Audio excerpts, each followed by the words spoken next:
Thank you, thank you. Thank you, Carl. We're going to talk about some of your underlying motivations and behaviors. Um, Good to see you. Thank you for coming out. This is great.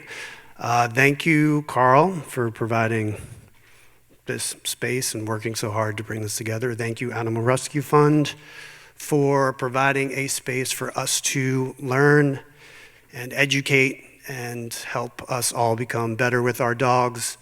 I really do think if we become better with our dogs, we become better with each other. It's just a fact of life. There's no other reason we're all here together on a Wednesday night other than we love dogs and we want to do better for them. That makes us do better for each other. And I just think this is awesome. Thanks for coming out. And the music's going to start soon. We're going to be singing a couple songs. I mentioned before we're going to do some line dancing. I actually have been playing music for many years, and this is the biggest crowd I've been in front of in a while. So thanks for coming out. All right, so we're going to hold questions until the end, okay? But, this is a big but. If, while I'm speaking, something in your mind goes ding, and you're like, whoa, I got to get this out, raise your hand, and I'll try to address your question. But if it's something you feel like you can hold in and wait until the end, we'll do it then. And I will do my best to only speak about things that I either know from experience or that I've learned through experience. And I will try to keep things as, what's the term I'm looking for? Easy, and I'll try not to get too nerdy with dog talk, is what I'm saying. Because I really do love the idea of dog behavior and figuring out how dogs work in modern day society. I think where we are with dogs from an evolutionary standpoint is really interesting, and that's exactly what we're going to talk about here, because for thousands of years dogs had jobs to do, and suddenly in the last, pick a number, century or so, we decided to tell our dogs to stop doing that job and instead to start wearing clothes and come inside and sit on the couch. And so for a lot of our dogs, they're going like, what is happening right now? Why can't I bust through this window and chase the squirrel down the street? All of a sudden, I'm not allowed to do that. So I think if we can start to understand our dogs more from an evolutionary standpoint, that's going to help you understand where they are from a behavioral standpoint. You're going to feel a lot less stressed once you start to understand that, and they're going to feel a lot less stressed. And then we can come up with the tools we need to give them those outlets, those things that satisfy them from a genetic standpoint.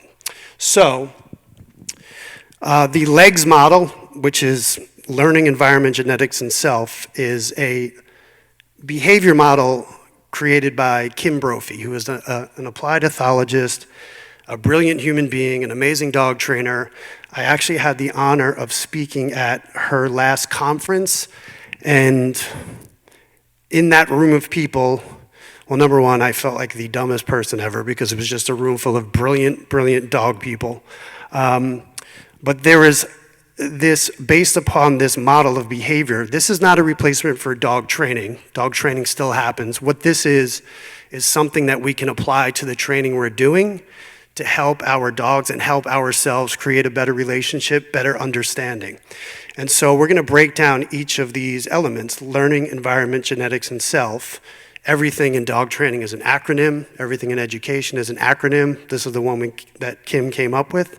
But I would implore all of you to continue to look into this. She offers courses for the average dog owner, for professionals.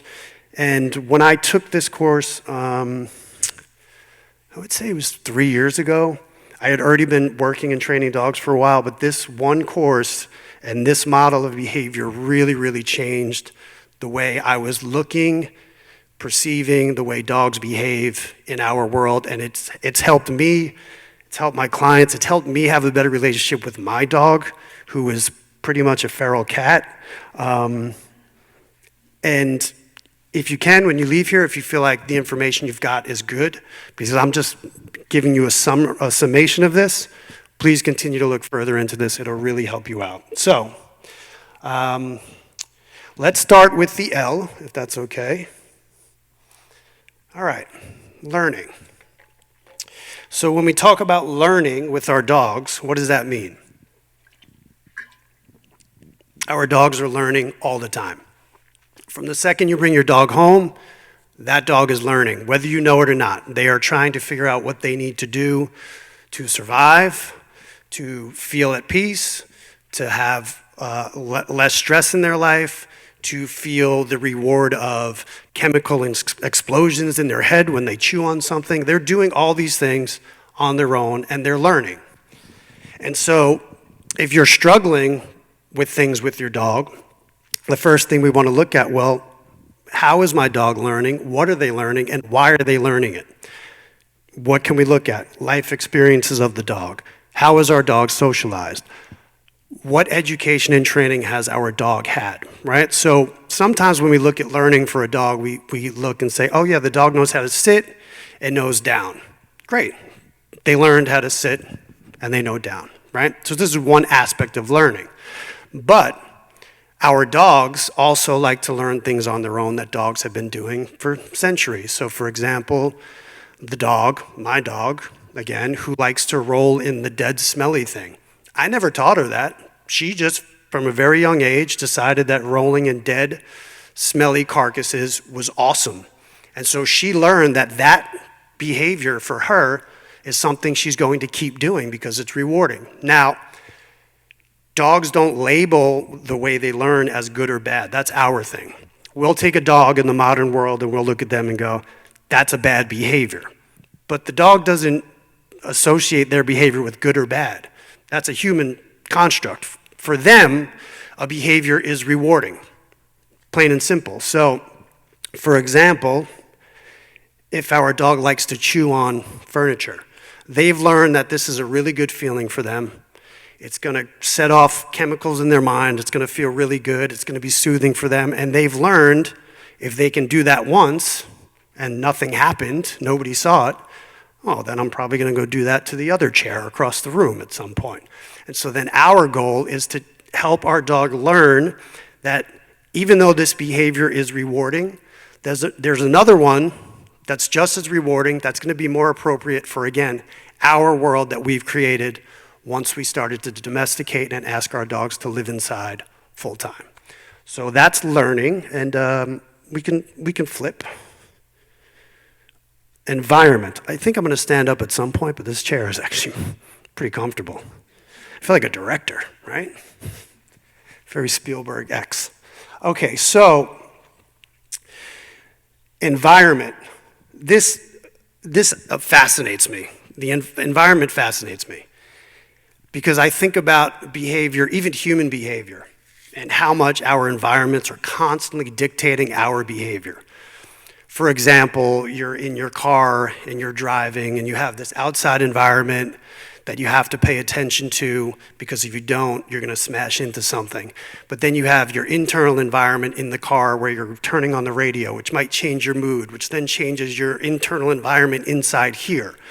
And so for our dogs who live their life not in our reality, in their reality, this is something really important to remember, and something we struggle with, I think, a lot is, why is my dog doing that? Well, because their reality is not our reality. And if we can continue to remind ourselves of that, it'll just make your life easier. But what we get with the modern canine is environment that come with a lot of triggers for our dogs. And that's why we tend to see leash reactivity, aggression towards people in the house, or any of these types of behaviors, right? And so we have to start to ask ourselves, if we're having an issue with our dog, a behavior that's not working in our home environment, we need to start to ask ourselves, okay, well, what is it about this environment that's causing my dog to do X, Y, and Z? And what can I change about this environment that's going to be more suitable to what my dog needs from a canine perspective?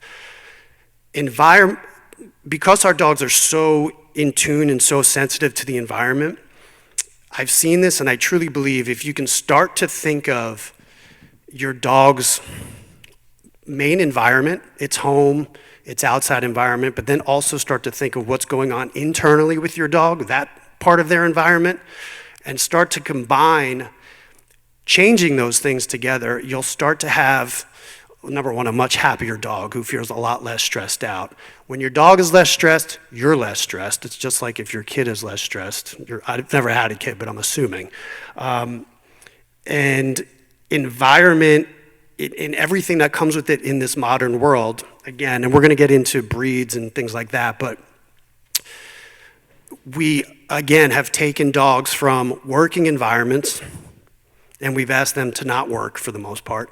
And we've asked them to come into a home environment, a domesticated environment, and then somehow try to figure it out. And again, a lot of them are just like, what's happening? What are we doing here? This makes absolutely no sense for me genetically. And they're not even thinking that. It's just the behavior is driven from inside, and they can't help but to either be reactive to triggers because that's what the environment is doing to them. When I teach classes here, I speak a lot about, it's called bubble theory, but we're picturing our dog inside of a bubble that's nice and full.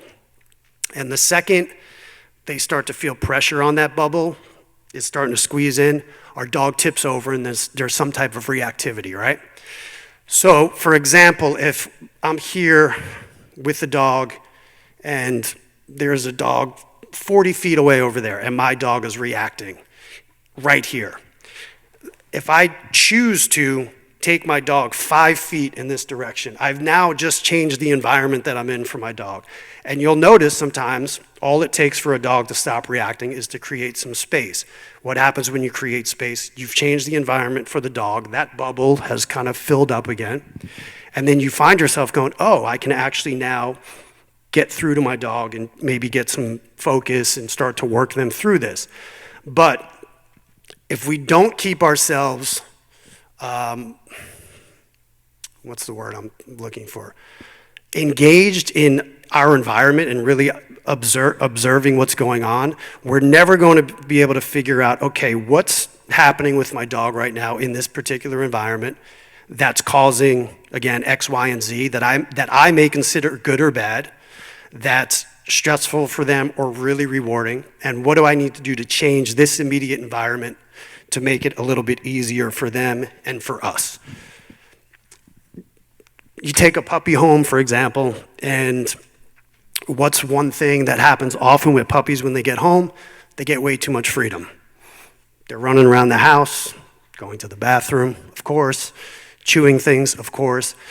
And so why do we use crates and playpens? It's because we're trying to create an environment inside of an environment that's more suitable for them in the stage they're in and more suitable for our human life, right? So they don't go to the bathroom on the rug that got passed down from Aunt Patty that's been in the family for 120 years or whatever it is. Also, in environments, dogs don't see couch, chair, bed, rug. They don't see that. They see like, oh, toy, chew toy. I'm gonna pee on that. That's what they see. So they don't label objects, we do. And inside of environments, try to always, again, inside and outside, be mindful of what it is that's triggering your dog's behavior, good or bad, and what you need to do to either enhance the good and change the environment so we can help them move through the quote-unquote bad behaviors. So much of what they're doing is just these natural behaviors that they were allowed to do, again, for a really long time. And then suddenly we were like, don't do that anymore. And they're having a existential crisis in a lot of ways. From an evolutionary standpoint, they're really just like, what's happening? And I think that's why nowadays there are so many behavioral cases with dogs. You know, it's not so much about like, I would like to teach my dog to sit and do this. It's like my Weimaraner who lives in my apartment is really having a meltdown. And the other day, like, jumped through the front window. And it's like, well, it's a Weimaraner who's not doing its job and is now living in a confined space. And we're going to talk about breeds, but just try to be mindful of environment, how it's set up, wherever you are, what the triggers are, and then how you can change the environment to then change your dog's response to a particular trigger. That makes sense, Carl? Carl agrees. Next. All right, genetics. I took a bunch of notes too. I got this book for free at King Cullen. Isn't that great? Some places they don't even have paper and pens. We can get this for free. Okay, genetics. Yeah, let's talk about genetics. All right, so, for a long time, and by the way, all of these factors, they all work together, they all work separately, they all have something to do with it, and they all have nothing to do with it. I don't know if that makes sense. But this is behavior, right? I always say behavior, it's not like a straight line behavior. It goes like this. And that's why it's so tricky to diagnose behavior, dog behavior, human behavior, because it's not tangible. We can't grab thoughts, and we can't grab the things that are firing in the brain. Genetics. So for a long time, we would hear things like, all dogs are the same, they just need to be taken care of or treated right. It's okay. You want me to answer it? You're on the clock. That's what that is. So for a long time, we would hear this phrase, right? All dogs are the same. They just, they need to be raised right, treated right. And yes, in a sense, all dogs are the same. It's just the same way all humans are the same. But if I look out across this room and I think about that phrase and I was to say, hey, we're all the same, I would say yes, but we're also, nobody here is the same, right? If my brother was here next to me, you'd be like, those two are definitely the same. Why? Genetics. I think when we say something like, for example, a pit bull terrier is the same as any other dog, I would argue, no. The same way a golden retriever is not the same as any other dog. The same way a Yorkie poo is not the same as any other dog. All of our dogs, with the exception of natural dogs, which we'll talk about later, were selectively bred to do very specific things. Because of that, genetics play a huge, huge, huge, huge part in your dog's everyday behavior, whether we know it or not. And so if we don't start really, really taking this into account, our dog's genetics, our specific dog's genetics, we're going to continue to have problems. Once you start to key in on a dog's genetics, where they come from, are they a working line, are they a gun, whatever it is, then you can start to design environments suitable for that dog. You can start to give that dog those particular outlets for those genetics that are programmed into them. And then you can start to create a dog who's actually starting to live more in balance in this world that we've created. I say it all the time, retrievers have to retrieve, right? If you have a retriever at home and you start throwing that ball, for the most part, I'd say 98% of them, they're like, what? Yes, right away. And you can usually teach a retrieve very quickly. Say for guard dogs, if you do protection work with them, it's really actually quite fascinating to see the way their mind is just, oh, that's what I do. I'm going to do that. And so if we decide to,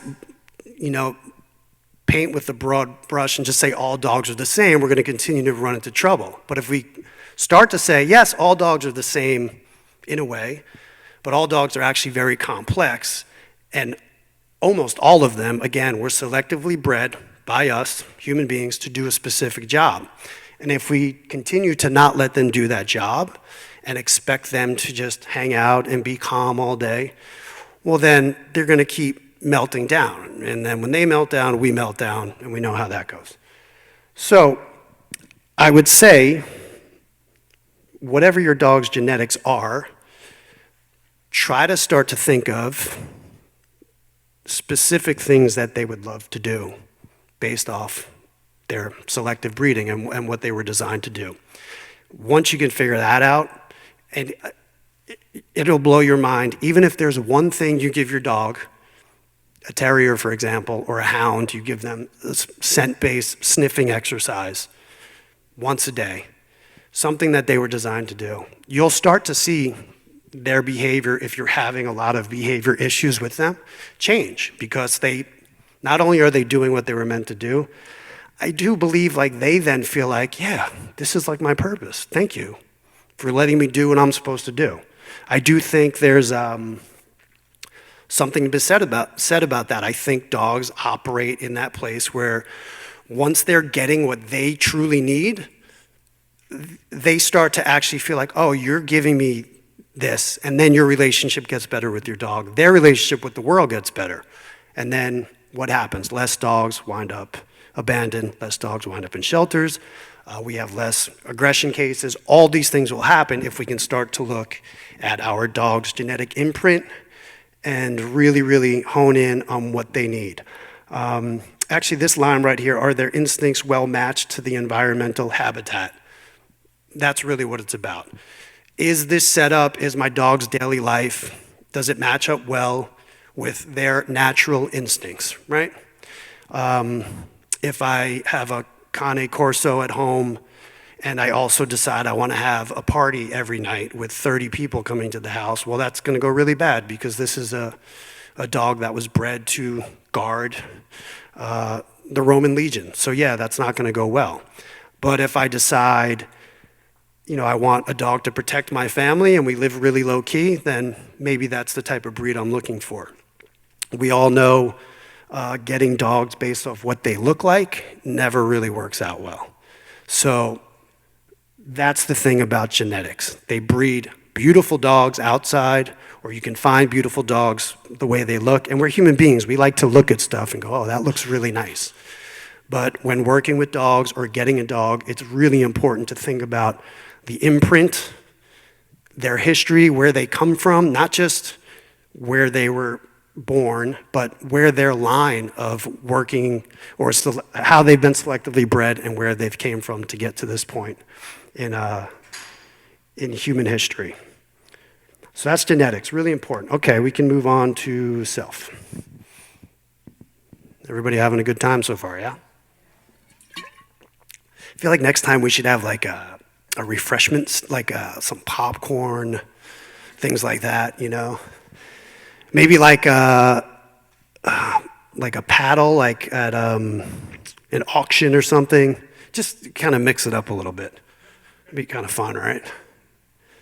One person can get like a megaphone, just random, and they can just blurt out anything they want at any time. This guy's terrible. Get him out of here. Okay, lastly, the last part of the acronym, L.E.G.S, self. Self. So what is self?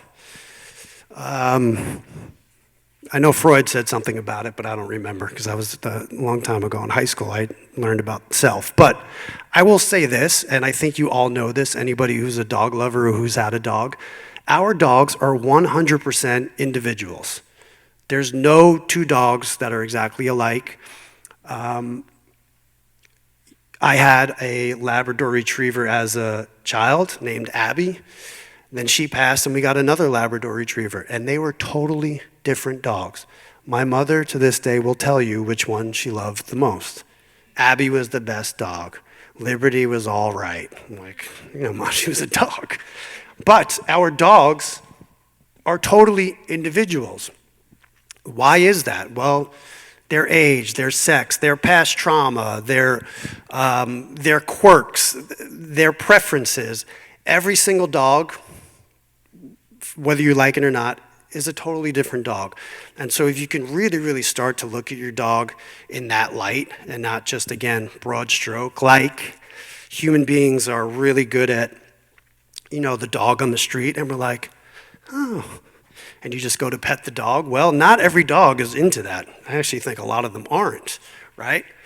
If you did that, I know dogs, if you tried to do that to them, you'd probably lose a finger. Again, not their fault. But our job as human beings is to start to look at our dogs as this.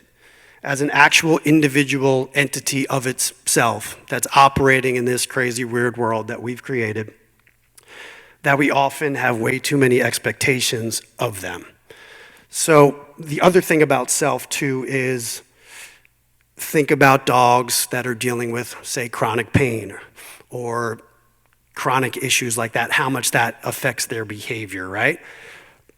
I think the more emphasis we put on understanding that each dog is an individual in itself, has individual needs, individual quirks, et cetera, just like human beings, I think the further we're gonna get in understanding dogs in the modern world, and the better, again, their lives are gonna be, and our lives are gonna be. And I think that's really important. So learning, environment, genetics, self, that's basically what it is we call the quick start assessment. So we're just breaking that down. You're gonna have all this to take home. But if you can start to think of these 4 elements together and then also separately with your dog, and remember, these are all happening all the time, at different times, at the same time. These 4 things. So for example, when your dog's sleeping, really sleeping, they're probably not learning, but there definitely is something going on with their environment, because if there's a noise in that environment, your dog is up, right? The more you can kind of put these things together in your head while you're out and about with your dog or working with dogs or taking a class, whatever, I think the more you're going to start to see, oh, you know what? My dog's really not crazy. It's actually crazy that I expect my dog to act this way in Home Depot, I don't know, or wherever you are with the dog, right? Now again, this is not a replacement for training. Training is great. We need to do it with our dogs. We need to do it to keep them safe in our world. We need to do it to create relationship, to work with them on impulsivity, things like that. This is just something you can then start to attach to all the other great things you're doing with your dog. Again, I will say for a lot of tough behavior stuff, I'm a big believer that environment, when you could start to look at the environment and go, what's going on here? Then I really think things can start to change. Quick story, just about all this. There was I had read this, it was a case that I had read. Somebody had moved with a dog, Jack Russell Terrier, right? Any Jack Russell Terrier people in here? Okay, yeah, right. Tough dogs. They had moved to a farmhouse. I don't remember what state this was in. Long story short, the dog had never shown any signs of like obsessive barking or really too much stress or anxiety, but they had moved to a new house. And for days after they moved in, the dog was obsessively barking and barking at the walls. They could not figure it out. Would take the dogs on longer walks, everything they could do to try to get the dog tired. Long story short, there was actually an infestation in the walls of rodents, of mice. And so the environment changed. It's just the dog genetically was like, oh yeah, it's on. Immediately learned, I'm gonna bark to scare these things and hopefully my awesome self can go and murder them all. Didn't get to that point, but that's how deep and ingrained it is. So the humans are trying to figure out like what's going on. And the Jack Russell Terrier is just having a genetic response to the years, thousands of years of doing that particular job. And that's how ingrained it is. That's why dogs chase squirrels and eat things and mark on rugs and pee on things and ingest things at the beach that they're gonna throw up in their bed later. That's why they do all this stuff. Not because it's bad behavior, it's dog behavior. That used to be really normal. That's now become what we consider not normal. And try to look at everything your dog is doing as normal for them. If there's a behavior happening, say in your mind, all right, that's normal for them. It doesn't work in our world, so what can we do to quote unquote fix that or remedy it so it doesn't keep happening. But tell yourself that is normal for them and that's okay. And when you do that, that alone takes off a lot of expectation of your dog and yourself, and you'll just start to feel not as crazy about your dog's behavior. All right, what do we have after this? Yeah, let's go to some light bulbs, all right. Any questions you have, just, like I said, shout them out if it's a good one, or if you feel like, I'm not sure it's good, then hold it to the end, all right?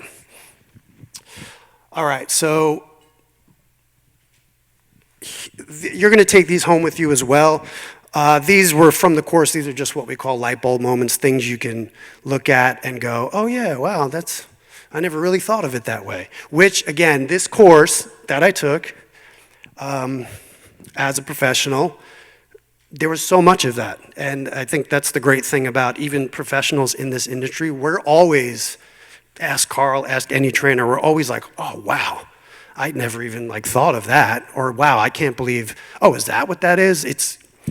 We're at this really interesting place with our dogs where we're still all learning a lot. And if you can get into it, if you really nerd out on that, it's kind of fun and cool. I mean, dog people, we're probably crazier than cat people, I think.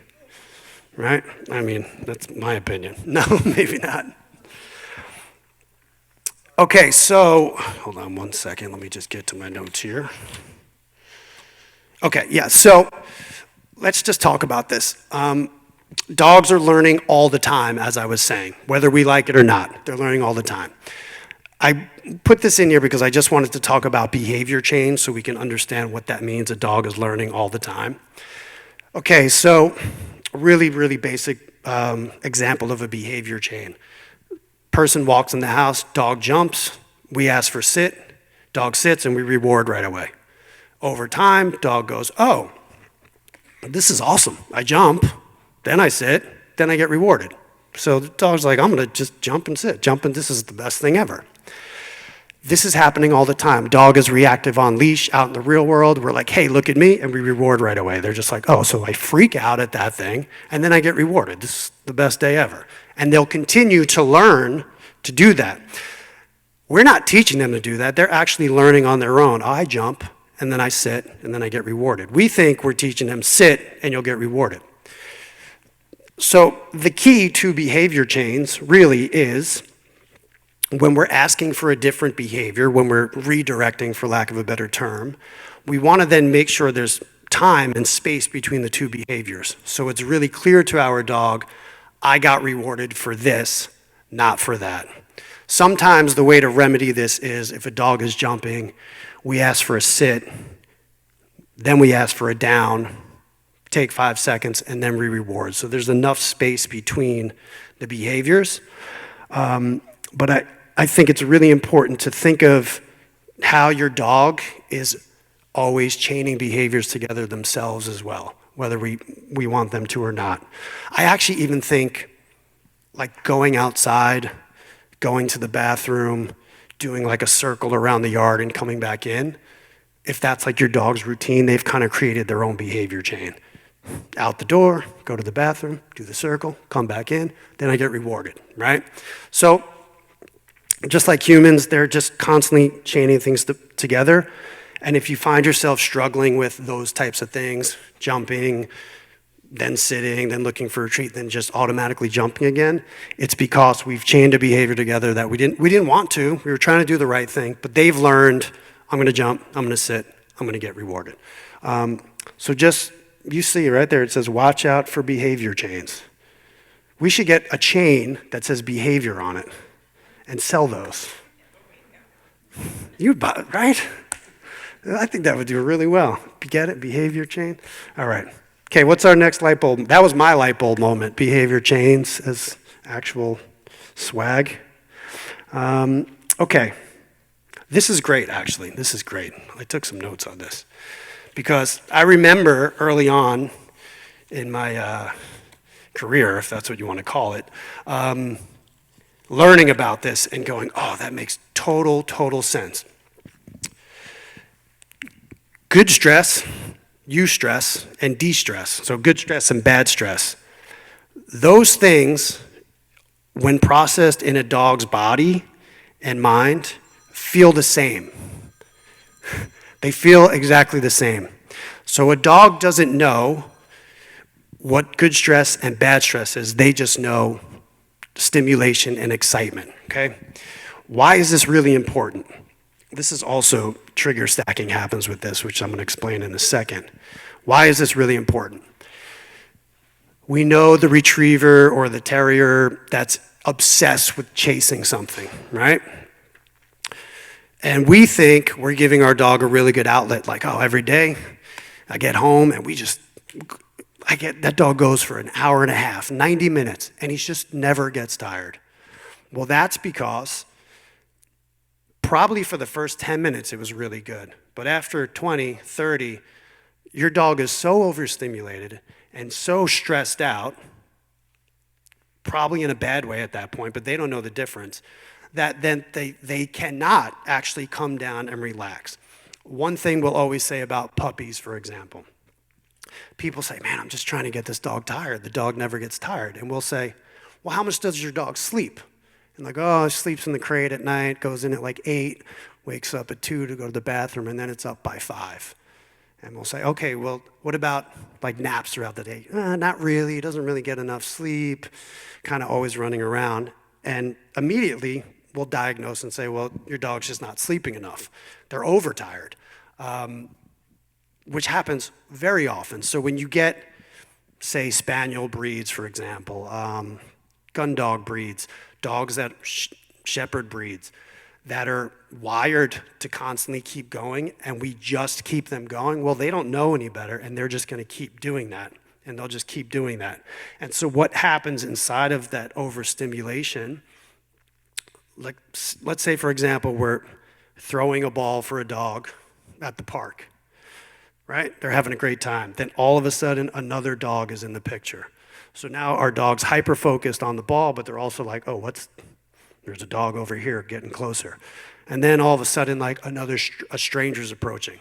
All of a sudden we have all these things, which we would call trigger stacking, happening to the dog. And for a lot of dogs, it causes them then to tip over. Now, overstimulation for some dogs can tip over into aggressive behavior. It can tip over into a dog just jumping on your head over and over and over to say hello. Regardless, the common denominator here is the same. Overstimulation is stressful for your dog, whether they know it or not, whether it's good or bad. And too much stimulation, too much good, what we would consider good activity or exercise, can actually be bad for your dog in the long run. So the reason why I wanted to share this is our dog should have a really good balance of exercise, of course, mental exercise, which you can learn at all our classes that we teach right here, and plenty and plenty of sleep. Because if our dogs, if we go back to what they were meant to do, let's say a retriever, when we first selectively bred retrievers, we taught them, you're going to come hunting with me, you're going to go get the ducks, you're going to bring them back.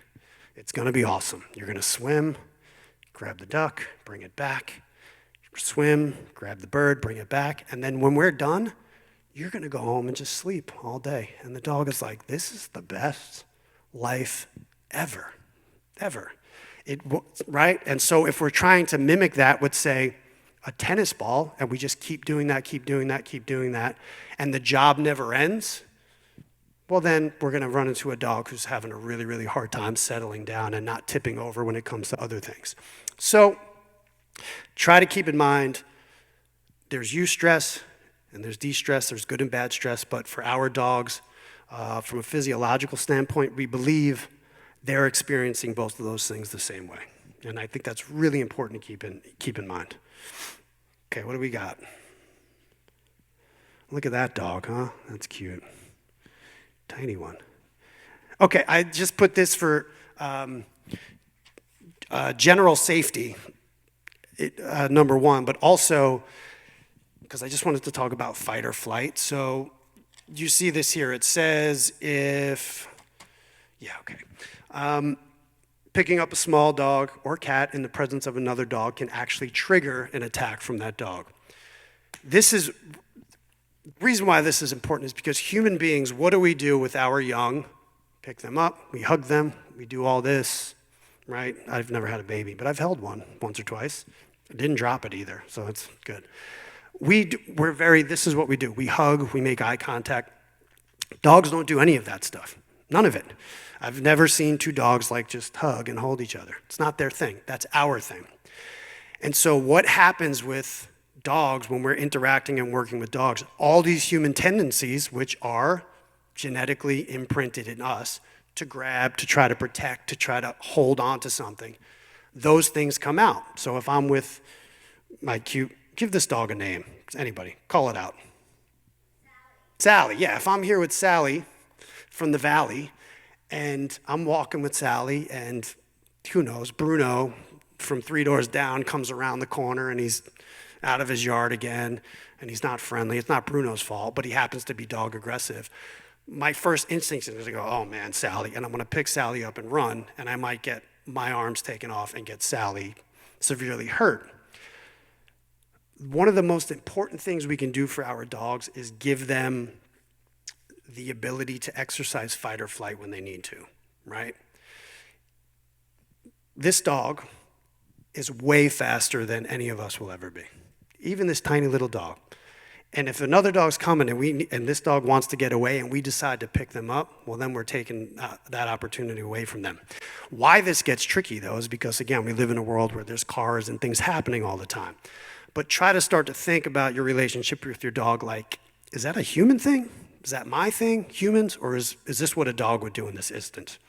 I was out with my dog last year, and I was walking down the street this way, heading north, and there was a corner store with glass windows on both sides, so I could see through to the cross street.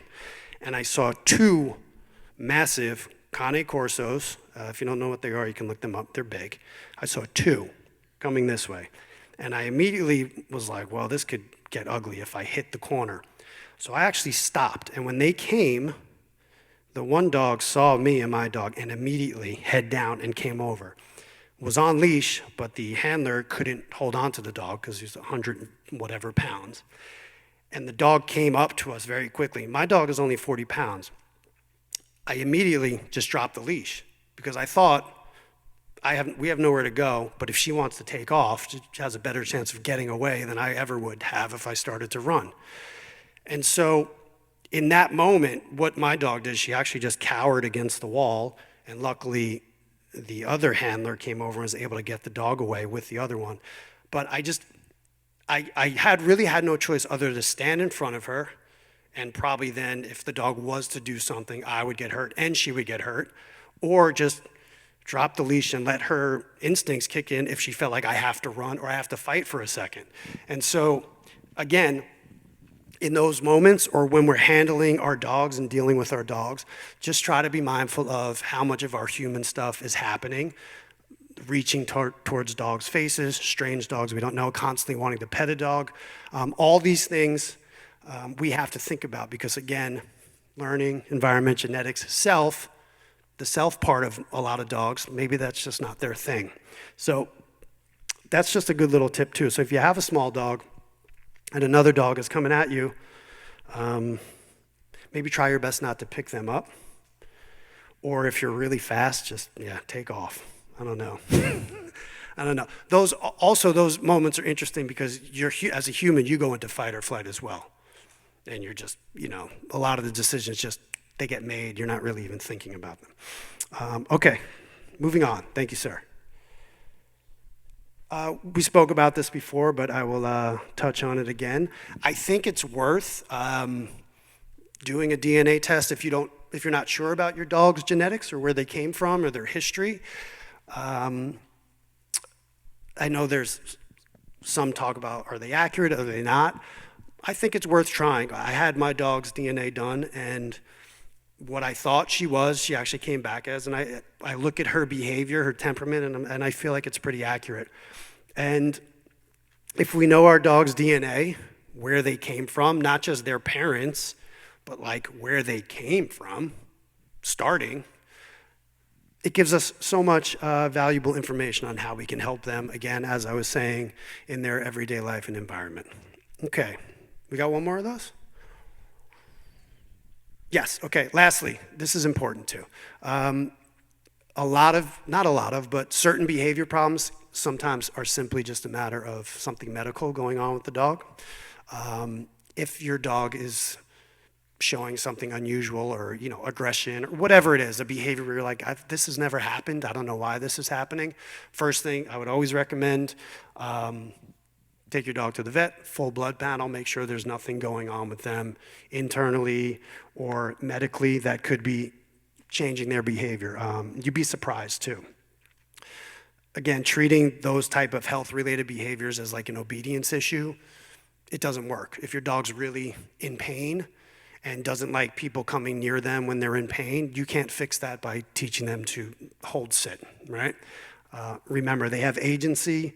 We have to give that to them. And always, if you see strange behavior stuff pop up, take them to the vet, get a full blood panel, et cetera, and then try to diagnose from there. Okay.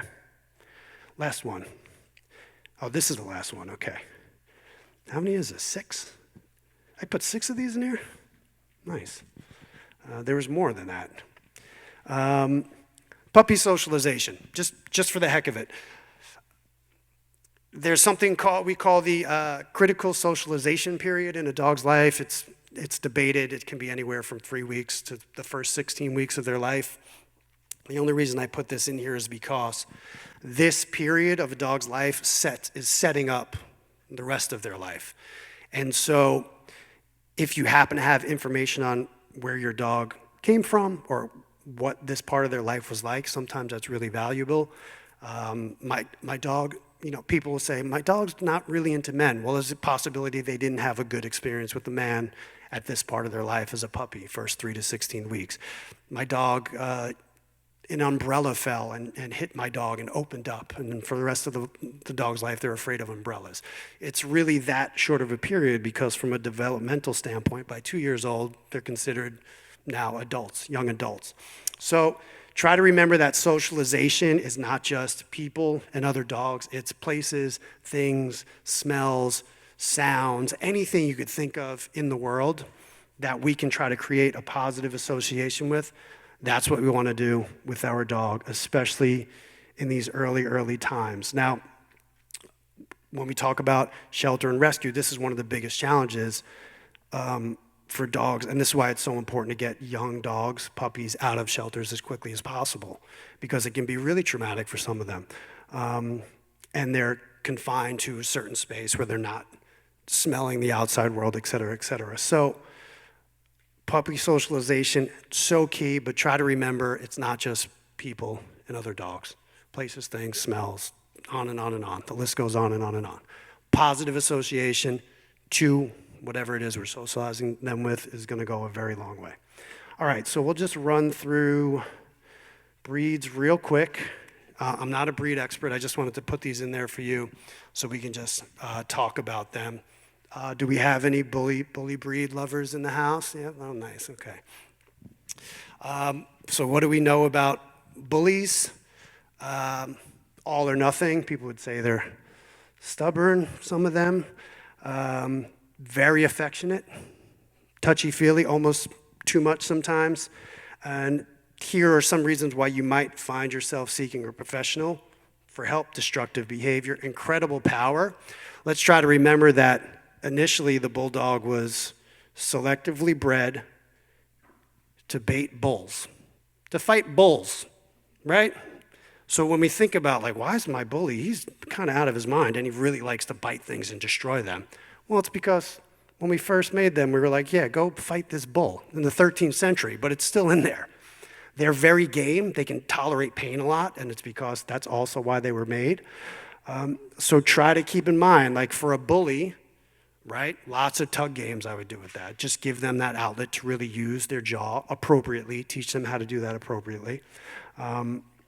Really interesting dogs. I worked with a bulldog this morning named Rudy. Actually, he looks like that guy right there. Really interesting dogs, totally unique. Great breed of dog. Okay, next. Guardian dogs, livestock dogs, Bernese Mountain Dogs, Newfies, things of that nature. When I retire, I would like to get a Bernese Mountain Dog. They're so cool. What do we know about these dogs? Well, for example, a lot of them were bred to chase off predators like bears and wolves. So if our Great Pyrenees, which is right here, the one on the bottom, for some reason isn't great with strangers or people coming onto the property or other deer from the outside, well, that's why. Because we made them to chase off bears and wolves. And so our goal with a dog like this is then, again, how do we give our dog the outlet to satisfy that need to chase things away and then come back to just hanging out. These guardian dogs can be very protective of their family. Again, that's their job. So normally recommend for some of these breeds, chiller lifestyles, not too much activity in the house. We're going to say that about herding dogs as well. But again, these dogs were selectively bred to do some really, really gnarly stuff, like hardcore. Like we see a wolf and we're like, peace, I'm running this way. Them, they go towards it. And that's pretty fascinating and amazing. Okay, moving on. Gun dogs, everybody's favorite. Labrador retrievers are gun dogs because hunting. We know gun dogs, for the most part, are very enthusiastic, very, very active. Can be doting, almost like, what do you need me to do? It's like, all right, dude, go away. Like, go do something on your own for a little bit. Impulsive, destructive, all these great things that make Labrador retrievers go to the vet at least 7 times before they're 3 years old because they've eaten something and they've swallowed it. Very, very active. Oral fixations, because a lot of these gun dogs were trained to grab stuff and bring it back, right? The same thing they say about a lot of gun dogs, retrievers, they never grow up. Most dogs hit 2 years old, they'll start to even out a little bit. Retrievers, it's like 3, 4. You're like, are you ever going to relax? And usually the answer is no. I actually think that retrievers and some of these gun dog breeds, Pit Bull Terriers are very similar as well, very social, very outgoing, can be very cooperative, like to work, but also pretty insane and a little bit destructive and hyperactive. But if you have a gun dog, I would always recommend really active lifestyle. The nice thing about gun dogs, again, is they were designed to work with the person side by side, as opposed to, say, a guard dog who's designed to patrol and be out and about, making sure nothing's going on, right? This is a great group of dogs, these gun dogs. Totally insane. All right, next. Herding dogs. Really interesting. I would say since I've started doing this, we've seen in shelter rescue, I would say, tons more of herding mixes coming through shelter doors. Used to be we still get tons of Pit Bull Terriers coming through rescue doors, but lots of herding breed mixes now are happening.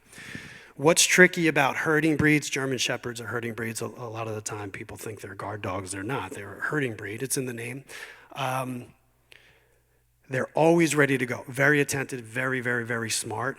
But if you know a herding breed, let's say a mini Aussie Shepherd, they're like this. Like you can feel them vibrating. And they're like, if I don't do something, I am going to lose my mind. Herding breeds can be tricky with, say, people coming in the house. Why? Because genetically, herding breeds like to have things in order. And when there's a lot of things going on and moving around, they're like, everybody go that way in one group because you're all a bunch of cattle to me. And cattle need to be together moving in one group. And that's why with herding breeds, they're gorgeous. You'll get a lot of nipping behavior. You'll get phone calls where people will say, my dog's really standoffish, my whatever herding breed it is, with people coming in the house. And when they were leaving, he actually ran up and bit somebody on the ankle. And that's because the genetics are like, yeah, keep pushing that thing along that way. Let's think about corgis, for example. Those little dogs jump up and bite bulls on their stomach and on their legs and get, how much does a bull weigh? A couple tons? I'm going to say that's ridiculous. A couple thousand, whatever. Those little dogs get bulls to move. And when they're not doing that work, they're just like, wait, what am I supposed to do with myself? So if we're dealing with a dog with strong genetics, like herding genetics, who's not getting the outlets they need, they're getting frustrated. They're going to express that frustration. How? How do dogs really express themselves ultimately? With their teeth. We use our hands. Dogs use their teeth. And then they're going to start to do that. So if we're working with a herding breed, just like we're working with any other breed, we want to specifically think of what we can do for this type of dog to give them the outlets they need so they're not so intense, shaking with energy, needing to do something. And again, when we give them the outlet, we also want to make sure they're getting plenty and plenty of sleep. That's really, really important. These dogs are hypersensitive. They can be kind of neurotic too. Yeah, especially the minis. They're really interesting. But that's why you'll see a lot of tricky behavior with herding breeds, especially with the nipping, because that's what they're supposed to do. They're supposed to move things around. And when things are out of order and it feels chaotic to them, they're going to go into that mode to do their job. Okay, just a few more. Sight hounds, amazing dogs. You don't see them that often, I don't feel like. You know one when you see one. You're like, oh, that's an interesting looking dog. That's a sight hound. They're very cute, actually. So endearing. These types of dogs were also not necessarily meant to sit in front of you and hold sit and hold stay. They were meant to see something and chase it. And so what would you have trouble with the sight hound, for example? They're a flight risk. It might be really hard to get a really good recall with a dog who is taught to chase that thing and keep chasing it until it never comes back, and then come back when you want to, right? So they are self-directed, as I would say. They tend to be pretty reserved, but again, predatory behavior towards other animals, like most dogs have, and very, very independent. And from what we know, not very comfortable with small children and like sudden movements in their space. But again, I don't think any dogs really are. You can go ahead, Carl, thanks. And also scent hounds, same things. How many times if you're a trainer, you get a call like, I have a beagle, he's amazing, but he's so bad on leash. And you're like, it's a beagle. Yeah, it's gonna be probably really difficult on leash. Why? Beagles were bred to put their head down and start sniffing and keep going. And so when we're like, hold up, we put this leash and the collar around it, we're like, actually keep your nose off the ground. Now you can imagine, I mean, there's like a collision of, like, who knows, the universe is having a meltdown. There's just like, what are we doing to this dog? This guy should just be sniffing and sniffing. And so for hounds of this type, lots of scent work in the house, in the yard, teaching them how to find it and do games like that, maybe working them to hunt. Then you might actually start to get more response on leash because the dog is getting what they need. So it's, again, really important to put into context the behavior you're looking for, like leash walking, and the dog you have and genetically what they were meant to do. The big guardian dogs tend to actually walk really well on leash because they move slower and they were taught to just patrol. So if you find yourself having they also, we know most scent hounds, they bay, they talk a lot, they're big talkers. So if that's not your thing, don't get one of them for sure. Okay. Everybody's favorite, the terrier, totally insane, like brilliant to the point of insanity. These dogs, they're the best. Great dogs, again, small things, little critters. That's their job. Let me go get the little critter. Let me kill it. I think there's something to be said of, and sometimes I'll feel bad about this. My dog, for example, is a terrier mix and love to chase little things. But I think over time, she'll be 6 from walking on leash and never getting to the squirrel. I think over time they start to naturally, oh, I'm not going to try to chase that thing again because I'm just never going to get it, right? If you know a terrier that actually has gotten something, sometimes you'll go, whoa, they're like totally insane. They just want to go kill everything. It's like they get the bloodlust because, yeah, they did the thing they were supposed to do. Not only did it feel great, they're then understanding like that's my purpose. I'm supposed to go get that little thing and just take it to the front steps or do whatever with it. Great dogs can be very independent, one-track mind. Like once they get on something, terrier breeds, it can be kind of hard to get them off of it. Hyperactive, ADHD type feeling. Again, you might find yourself seeking professional help. I found myself, just in general. You might find yourself seeking professional help for the way your mother talked to you when you were 12. Difficulty following directions. Again, a human construct. We're like, can you follow these directions? And the terrier is like, no, I can't follow these directions, but I can go chase that thing and kill it. And unfortunately, where we are now, we can't say, yeah, go chase that thing and kill it, because might run into, Montauk Highway. Although it doesn't move very fast, so I don't think if they got hit by a car, it would do much. But again, just like all breeds, always have to take into consideration what's going on with them genetically, their job. We have one more, maybe two more. Toy dog. Any toy dog lovers in here? Yeah, they're the best. These dogs, companion dogs, designed, meant to sit, hang out with us. What happens with that, though? They can become protective. I can't tell you how many, well, I can probably tell you how many times, but quite a few. Somebody's gotten, say, just because a dog is small doesn't mean it's a toy dog, like dachshunds, for example. And somebody will get a dachshund and they'll say, I don't know, it doesn't really like when I pick him up and hold him. And we'll say, yeah, it's a dachshund. He was designed to chase badgers, literally chase badgers away. And so the power of genetics is still in a dog, whether it's small or big. But what do we get with toy dogs? If you're looking for a dog that wants to be codependent, be with you, can be a little yappy, does have separation anxiety, sometimes for some of them, not all of them, then this is what you want to go with. I actually love toy dogs, and my next dog, will probably get two, but I would like to find a nice little tiny senior dog, toy dog, just to hang out with me on the couch, because my dog doesn't do that. She's mean. Last but not least, natural dogs. We have dogs that are selectively bred, and then we have our natural dogs, dogs that have come up through the world, breeding, creating each other. I would say maybe some wild dogs. That's what we would consider these. Basenjis could be considered this. Shiba Inus could be considered this. Like the Shiba here, right? As human beings, we would look at that dog and go, oh, that thing is adorable. It looks so cute. It's like a little panda bear. It's like a little red panda. And then you go to pet it and it takes your finger off because they can be very temperamental and not into those things. So the more we can get away from like looks, aesthetics, and start to understand what's going on underneath in the dog's DNA, the better we're going to do. So these are natural dogs.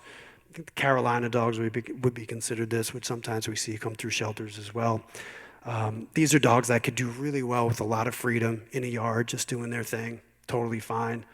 And again, a lot of dog relationship, the type of dog you have, is about, I want to say preference, but what's good for your personality, their personality, your lifestyle, and the lifestyle that dog ultimately genetically needs. And that's something really important to think about.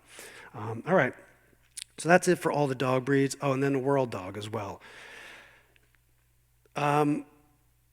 They say you'll fall in love with your world dog because she is flexible, practical. I mean, you'll fall in love with any dog because that's the best. But I would kind of classify them along with natural dogs as well, maybe a little more free-spirited, not necessarily meant to really sit and train, maybe more of like a scavenger inside them, things like that.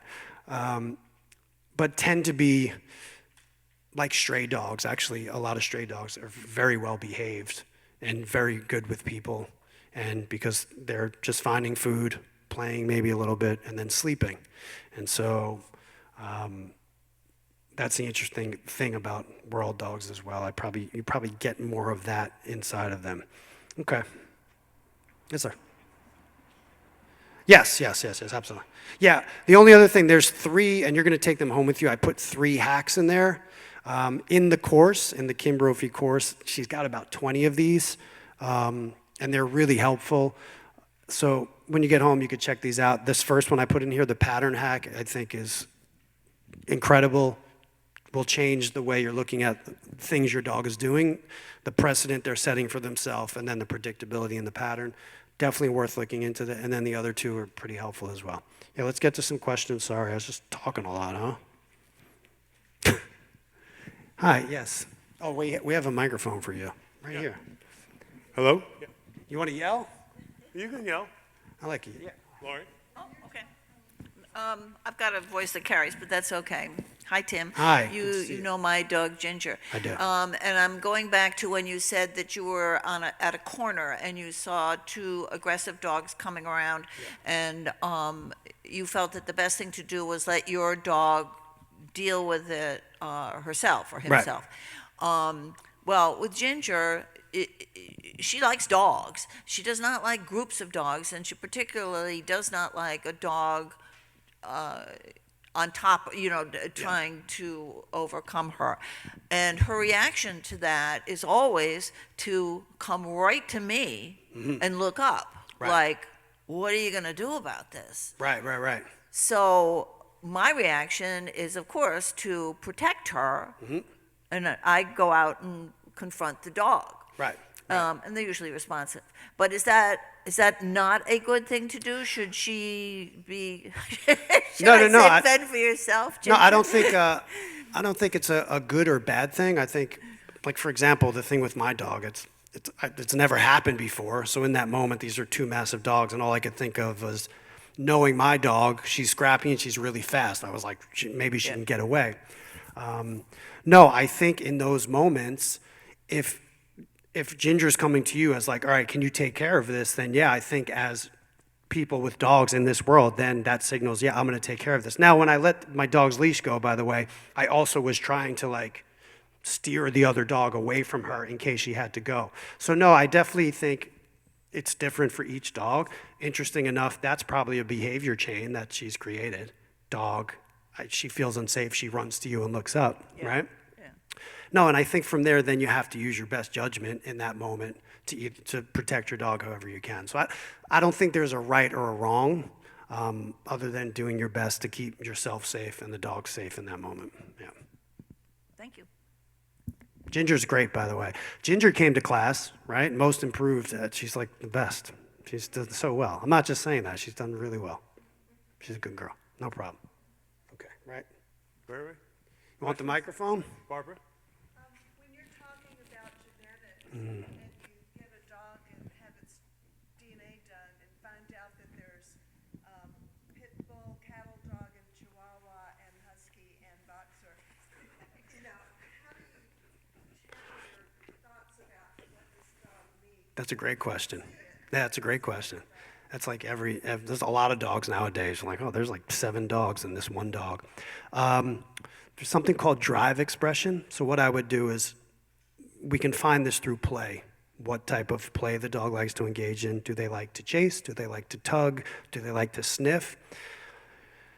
You try to tap into what part of all those genetics is strongest and then start to give them that outlet. Now, the nice thing sometimes about a dog who has tons of those things going is that they might actually like a bunch of outlets. So they might like to do some type of herding exercises, a herding ball, and also like to tug. And you can start to give them all those outlets. I think anything scent-based, by the way, for almost all dogs, because they're driven by their nose, is good. Like any type of scent work or find it, and getting them smelling and using their nose is good. But I would say, again, for each individual dog, you take into account, what is my particular dog really into? And the way you've diagnosed that is different styles of play, different drive expressions, what's really driving them. That's my answer. That's all I got. I just looked that up on Google. Is this a word? Yeah. Okay. Thanks. wondering if you have any tips about creating positive patterns for a dog who's so anxious around thunderstorms and fireworks. Right. Yeah, tricky. This goes back to, so I was explaining to Mike, hi, he's doing our sound tonight, thanks buddy. We were talking about genetics and epigenetics and how there's some studies coming out that actually are tying parents, mother, father, dog, their trauma is being passed down to puppies. So mom and dad were afraid of loud sounds, fireworks. Puppy also is, just genetically. What do we do about that? The other tricky thing about that type of behavior is like fear-based things that are happening. Sounds, they probably weren't exposed to it when they were really in that 3 to 16 week period. But everything has to start, in my opinion, when we're trying to desensitize or counter condition a response. Now remember, that behavior, the fear, the wanting, it's become that that particular dog has learned, oh, this is what's soothing me. Even though they're not they're trying their best, like this is what I have to do to take the stress away. So we want to incrementally start to change their association to whatever that is. Now nowadays with technology, we can kind of start to do this. You can start really small, like just the sound of it in the distance. Lightning, thunder, something off YouTube on a speaker, and while they're hearing that, you're just rewarding. There's a lot of factors that can go into this, the dog's age, dog's history, again, the dog's parents. But anytime we're getting a sort of stress-related response to something, our job is to make it a more enjoyable response, situation, and the way we do that is either by food, using our voice, play while that trigger is taking place. That, again, that's really tricky. Like, we don't know how loud the thunder's gonna be. I had my first dog in my 20s, would jump in the bathtub anytime there was thunder. She would go in the bathtub, which I always thought was very smart. I'd be like, oh, my dog's a genius. She was just terrified. 4th of July, she would stay in the house for 16 hours. She wouldn't come out of the house. So yeah, I mean, it's really tricky, but if you can incrementally start to try to change their association to the certain sound and just work like the one sound and see if that helps. You know, some vets would just recommend when we know it's gonna be 4th of July, if you need to use medication to help them through things, I think that's okay as well. Yeah, my vet has recommended to let her just experience it. Yeah. Rather than to give her drugs that might just Yeah, kind of make her woozy, but she'd still be anxious inside. right. How old is she? She's 10. Oh, she's 10 years old, okay, yeah. It seems to be getting worse as she gets older. Yeah, yeah. And rather than it becoming something that she knows is temporary. Yeah, absolutely, because it's, again, I would say especially at that age, this is just a learned response, and so it's just happening, and to break that would be really difficult. I mean, the other thing I would maybe recommend is just make it a matter of comfort, you know, try to give her as quiet a space as possible, and, you know, it's difficult. Yeah. I wish I could say there's an answer that is Yeah. definite, but I Got don't it. have one right now, I'm sorry. Yeah, no, I hear Yeah. you. Yeah. That's it, we got them all, this is great. Yeah. I'll follow up on that. What about thunder shirts that I've heard about? You know, Yeah, I don't, probably particular to each dog. Like if my dog's not into anything on her like that, not her thing. I don't know. I think for some dogs it could be really comforting, just as jumping in the bathtub was really comforting for my 90-pound dog. She was the best. Yeah, again, behavior, the way it forms, the way it happens, breaking behavior chains and patterns and trying to, all these factors we're talking about can be really, really difficult. And so that's why I would always say to everybody, like, don't get down on yourself when you're working with your dog or trying to get them. It's hard. Dog behavior is hard. Our relationship with dogs in the modern world is really hard to navigate at times. But again, if you can start to look at the legs of the dog, learning environment, genetic self, how that's operating, I think you'll start to see things a little bit different and hopefully make things a little bit easier. Agreed? Thank you, Tim. This was great. Thanks so much. I wish I was doing a book reading of some type, you know?